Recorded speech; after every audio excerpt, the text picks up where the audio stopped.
Guys, I think something's going on with Tatum. Let's go find out. Those engravings. What are you doing? Yeah, that was me. To understand why I got to that point, we first have to go back to 2018, when the first God of War came out. Just like many others, I fell in love with this game and its weapons. And I told myself, I wanted to build one. I'm gonna build you. Yeah, I just said that. But unfortunately, I didn't have the skills to be able to do anything like that at the time. But fast forward to today, and I still don't. But we have technology. And with that... Okay, so how are we going to do this? Well, first let's get one thing out of the way. When I say a robot's going to build this, I'm not technically wrong, but it's not going to be like a 3D printer where it's going to design and build the entire thing for me, and then all I have to do is do some finishing touches. It's really going to be a CNC Plasma cutter cutting out all the pieces, then I'm going to put them together and finish it. But I still think that counts. Now, if that disappoints you, consider this. We're going to build a CNC Plasma cutter for super cheap and build a axe from the God of War. So it's still do pretty good things. So how are we going to do this? Well, obviously we need two things. We need a plasma cutter and we need a way to move the plasma cutter. So step one is going to be, let's find us a plasma cutter. So I did some research around online and I found that you can actually get a pretty decently priced one on AliExpress for around $150 to $200 depending on, you know, the time. The reason I say that is because if you go on at certain times, you can get good deals, you know. Okay, so next we need an actual way to move this thing around. The way I'm going to do it is by using stepper motors, just like you can find in a 3D printer or a CNC machine or a CNC plasma cutter. Now, one option would have been to just buy all the parts separately and build it myself. Wouldn't be very hard, and that was the plan. However, I decided to go with one I found on AliExpress, which was a pre-built CNC laser engraver. The difference was it came with a laser, so $20 for an extra laser engraver. I just figured that was a good deal. You never know when you might need one of those. So I went with that. So at this point, I'm about $350 into this project, which is a lot of money. But when you consider that this is for a CNC plasma cutter, that's actually not that much money. Okay, so fast forward a couple weeks, all the parts arrive, everything's looking good, and it's time to start building this thing. And admittedly, I didn't record any footage, like at all. But it's really straightforward, because literally you're building the laser engraver exactly how the instructions tell you, except instead of putting on a laser engraver, you're putting on the head to the torch. Now, I 3D printed a little bracket. It was pretty simple. It just you slide it in and it holds it, and then I zip tied it to hold it shut. Very sexy looking. So I got this thing set up and it's finally time to test.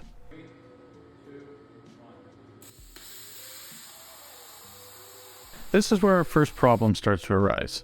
It shuts off not only the monitor, but it also shuts off the entire computer, which I'm using to control the CNC machine. I thought maybe it was a fluke at first, so I tried it a couple more times and it did it every single time within the first second of the plasma cutter turning on. The problem is that the plasma cutter I bought has a high frequency start. It's not CNC compatible. That means that when it turns on, it's going to shut off the computer, it's going to shut off the CNC board, and a bunch of other electronics all around it. There is a solution. Plasma Argon makes a different version of that exact same plasma cutter that's CNC compatible. Now what we need is a low frequency start. It's not. It uses a pilot arc, which makes it a lower frequency start compared to the other version, but it is not low frequency. It's still pretty high. But it's still low enough frequency to not shut off the CNC controller and computer as long as we're under 45 amps, which is fine for what we're cutting with. Now it's time for the moment of truth.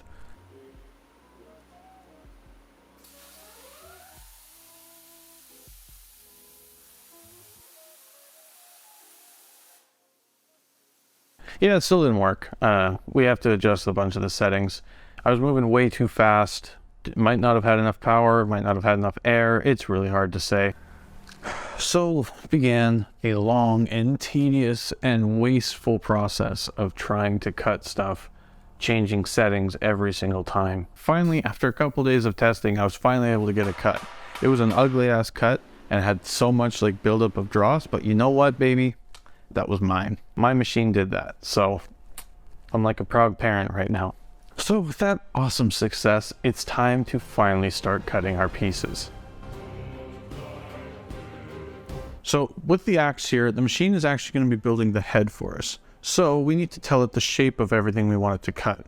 To do that, what I'm going to use is Fusion 360. It's a free app that has a great feature that lets me throw in pictures, calibrate it to the real life size, and then I can trace around it to actually get the shape of the parts I want. Export it as a .dxf file. From there, I import it to Lightburn, which, by the way, is the software I'm using to control the CNC Plasma cutter. It's originally meant for laser marking, but a CNC Plasma cutter is just a very powerful laser if you think about it, so they work pretty well together. So here I started cutting out the shape.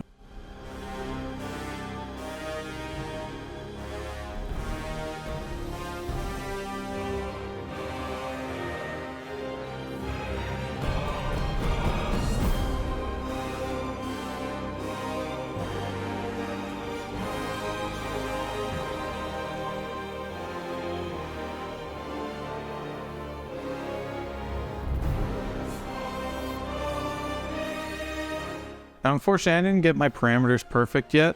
I didn't feel like wasting any more metal. So though I have it sped up, I'm actually cutting at about 2 millimeters a second. Now, because I didn't master the parameters yet, you see I also still have dross here.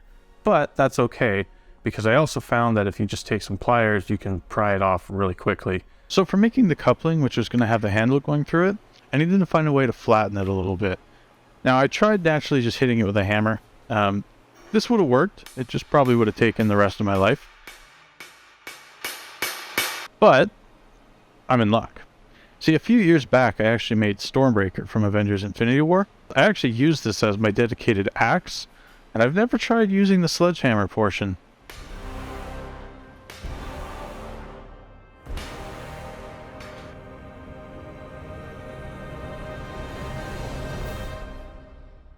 I won't lie, during that part I had an ear-to-ear grin. That was pretty fun. So from here on out, it's all manual work, unfortunately. But that's okay. So what we have to do is weld the entire thing all together. So I'm welding all the edges. From there, we did a bevel on both axe edges, the big and the small one. From there was also just tons of grinding and shaping that had to be done. This took the longest.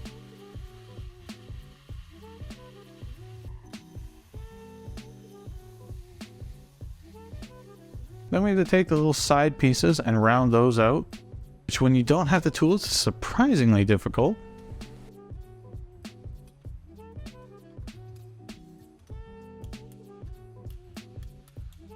And finally, after 2 weeks, the head was finally all together, grinded to shape the way I liked it, and we're just down to making it look pretty. But first, I'm going to focus on the handle. So the handle has a whole bunch of engravings on it. I knew immediately from day one I was going to try, but I was not going to get those accurate, and I didn't. Using a reference image, I drew out all the features onto the actual hilt, and then went through it with Sharpie so I could actually see it.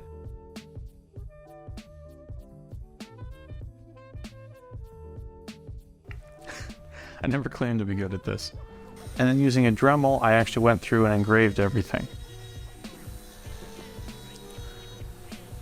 The process was also kind of the same for the rest of the handle. I just kind of went through and did some engravings of whatever I thought. And drew out some designs and then Dremeled them out. These ones weren't game accurate because they're a little too high detail for what I was capable of. And honestly, that's not a big deal. It's fine by me. You'll still be able to instantly recognize what this is when you look at it. So that's fine. We can finally go on to finishing the axe. Once I finished engraving the handle, I stained it brown, then added some leather wrap to it, trying to match the game best I could. And then for the axe head, based on the image I went off of, the head looks very dark. I decided to do something called cold bluing, which is essentially where you take chemical, pour it onto the metal, and then it stains it black or very dark. So I did that, stained the whole thing black, and then buffed it all out so it gave me a nice even black finish. And then from there, I just took the Dremel once again, drew out the pattern of all the engravings, and engraved it out. And with that, the axe is complete. I'm really happy with how it turned out. Obviously, there's always places I could have improved. For kind of being my first time ever doing this, I'm really happy with how it turned out. Now, there's two things I want to talk about quick. One, if anyone decides to get the plasma cutter that I got, you need to be aware, on the website it says that it works for 120 volt and 240 volt. This isn't really true. Though it does technically work for 120 volt, it doesn't work very well. It's not able to cut anything thick, and it spits a lot when it's being used. So if you're going to do this, you pretty much need a 240 volt connection. 2, my plasma cutter actually broke on me about 2 weeks into me having it. I ended up having to return it and getting a new one shipped in. Since then, I've had no issues. It's been about a month and a half since I got a new one. But even still, I feel it's fair to say, if you're going to get one of these, be aware that it might break on you. I mean, it is a cheap Chinese one, so what do you expect? But just something to keep in mind. Anyway, with that all being said, hope you guys enjoyed the video, and I hope that maybe you learned something or you're going to try this yourself. If you did enjoy it, please make sure to leave a like. If you're interested, subscribe. I'm doing more videos like this in the future, and the next video I'm doing will actually be of Thor's hammer with a little bit of a twist that you guys will have to wait and see. So if you're interested, subscribe. Thanks for watching, guys.